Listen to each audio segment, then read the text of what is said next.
pinag-aralan ka ba? Ikaw, may pinag-aralan ka rin. Ano ka? Ano ka? Ikaw, sino ka? Ayos ka? Ano natapos mo? Punta ka ganyan. Kasi yung diploma mo. So bago natin simulan ang video na to, basahin muna natin yung description ng nag-post na si Mr. Alberto Junior Espada. So ang sabi dito, isang cream student at hindi pa pulis. Ganito na ang yabang niya. Naputulan po namin ang ilaw ng 2 buwan at nasa 8K ang bayarin. Nagagalit at pinipigilan niya kami. Di daw kami makakaalis kapag hindi namin ibinalik ang ilaw niya. Shout out mga lods, tama ba ginagawa nito? Di pa totoong pulis, ganito na ang asta niya. Siya ay taga Bagong Silang, North Caloocan.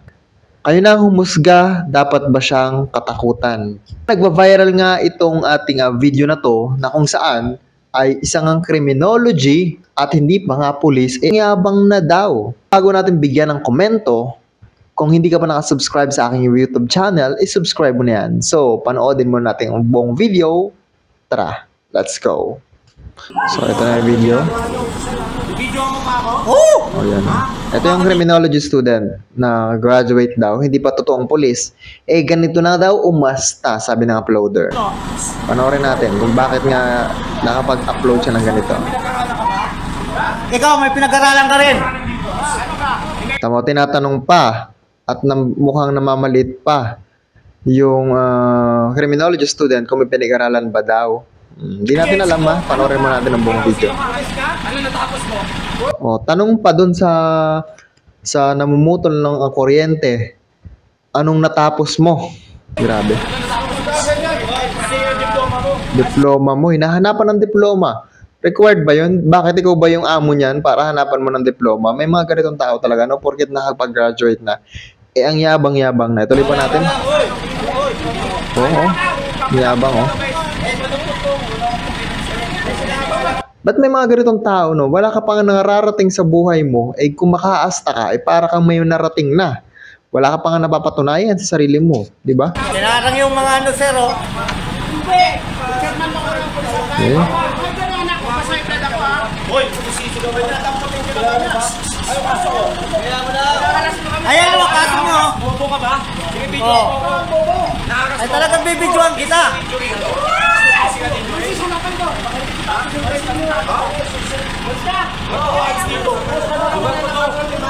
Okay, nagagalit.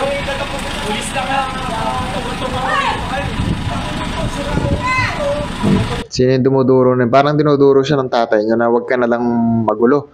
Kami na bahala dito, huwag ka na maingay. Parang yun ang nakikita ko dito. Ayun, tatay niya ata to eh. Lumapit sa kanya. Wala daw pakialam.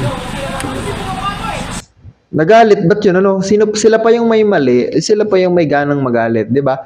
Kung nagbabayad ka sa tamang panahon, sa tamang due date ng kuryente mo, hindi ka mapuputulan ng ganyan. So, itong mga nagpuputol ng kuryente, trabaho lang nila, walang personalan, di ba?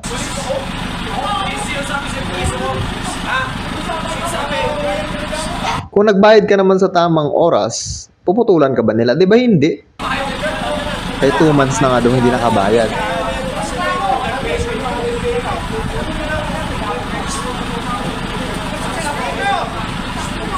Oo.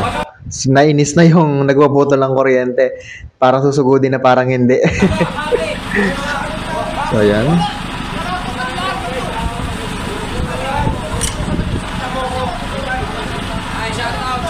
Shout out pa daw. Feeling ko may nito, may nakainom to. Dito rin ako, Caloocan din ako. Isa lang tayo. Anong face ka? Ba't kailangan mo pang malaman? Taga Caloocan. Anong face ka? Lahat kami, taga Caloocan din kami. North Caloocan to, tanga, may south ka eh. Oo, Di mo nga What's up? Butante ka dito? Butante ka dito? Hindi Ganun. ka butante. Wala kang bilang, wala kang bilang. Ano namang connect nun? May trabaho nga nila yun. Di ba? Ano, pati ba naman pagbobontante? Itatanong pa? Walang bilang? Anong nakain mo? Lang. Trabaho nila yan eh. Okay. Kapag hindi nila ginawa yan, sila ang mayayari sa management. Di ba? Kasi order na yan eh. Kumbaga ay inutos na ng nakakataas na ito, putulan na to, oras na pagputol na to. wala na silang magagawa kundi putulin na. Diba sir, naman ginawa sa amin, no? Binarikada yung mga sasakyan nila. O, tingnan nyo. Ang daming ang hinarang. 'Di ba? Ayaw pa alisin. Yung nagpuputol ng kuryente, ayaw pa alisin, 'di ba? Grabe. Criminology daw. Criminology. Estudyante ka pa lang eh. Sabi ni Kuya, estudyante pa lang. Nakikipag-argumento talaga siya, oh. Civilian lang kayo dito. Sobo sa pagpas. Wala kang criminology. Ang pinag-aaral mo. Isigalin mo muna ako. Isigalin mo ako. Para malaman mo. Labang, oh. Isidyo mo ha. Buhay mo yan ha. Buhay mo yan. So ayun, ayon doon sa pag-post ng video galing kay Mr. Alberto na isang criminology pa lamang ay ganito na makaasta. Lalo na nga pag pulis na itong tao na to. So hindi niya lang siguro matanggap na pinutulan sila ng kuryente na kasi 2 buwan nang hindi nagbabayad, ay 8K lang naman ang babayaran. Sabagay, kung hindi natin pwedeng langlangin yung mga pera ng 8K. Pero alam niyo yun, yung sa point, ang pinopoint ko dito, kaya ipinost ko tong video na to, ay para ipaalala doon sa mga taong edukada na mga nakapagtapos ng pag-aaral, nakapagtapos ng kolehiyo, huwag po na natin sanang ipagmalaki, ipagyabang, no? Na manduduro ka ng tao, na mamamaliit ka ng tao dahil lamang sa pinag-aralan mo. Gamitin po natin ito para makapagpa-inspire pa sa ibang tao at the same time, makatulong po tayo sa ating mga magulang. Hindi po ginagamit ang certificate, hindi po ginagamit ang diploma para manliit ka ng mga tao.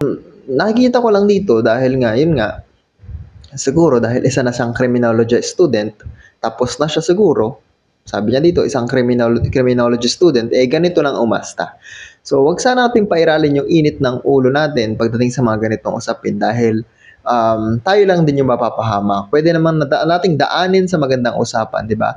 Basta ang masasabi ko lamang kaya po pinost ko tong video na to ay para maging aware po tayong lahat. Lahat po tayo ay pantay-pantay. May pinag-aralan ka man o wala, pantay-pantay lang po tayo. Mayaman ka man o mahirap, pantay-pantay lang po tayo. Wala po tayong karapatan na mambaba ng isang tao dahil lamang po may pinag-aralan tayong lahat. O dahil lamang may pinag-aralan ka. Paano pag pulis ka na? Paano may hawak ka na ng baril? Paano? Di makakapatay ka nang wala sa oras. Paano yung pamilya mo? Paano yung nanay at tatay mo? Paano yung mga nagpaaral at nagbigay ng suporta sa'yo during your schooling? Paano na sila? So, wag natin sanang daanin sa init ng ulo kung ikaw ay may pinagdadaanan man.